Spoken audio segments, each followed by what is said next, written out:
নমস্কার, মায়াদি রেস্টুরেন্ট থেকে ইলিশ মাছের কারি রেসিপি শেয়ার করছি। তেল গরম করে নিলাম, এর মধ্যে পরিমাণ মতো নুন ও হলুদ দিয়ে দিচ্ছি।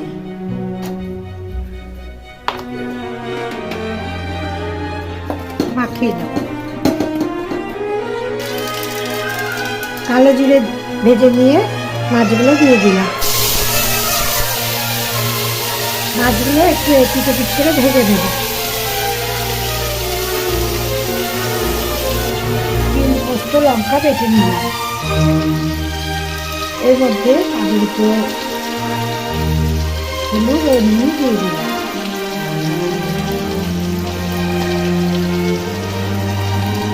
এর মধ্যে পোস্ত লঙ্কা 3 বাটা দিয়ে দিলাম।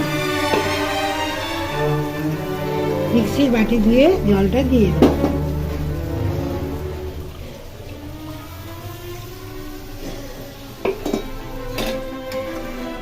এখন লো ফ্লেমে ঢাকা দিয়ে রান্না করব।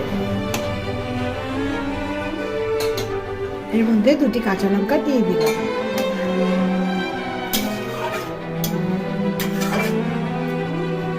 এখন লো ফ্লেমে রান্না করে নেব।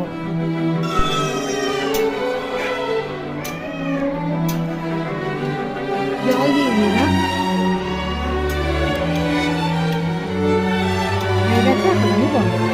এই রেসিপি ভালো লাগলে লাইক শেয়ার করবেন এবং মায়াদি রেস্টুরেন্ট চ্যানেলটি বেল আইকন সমেত সাবস্ক্রাইব করার অনুরোধ রইল। সবাই ভালো থাকবে, সুস্থ থাকবে। আজকের এই রেসিপি দেখার জন্য আপনাদের অনেক অনেক ধন্যবাদ।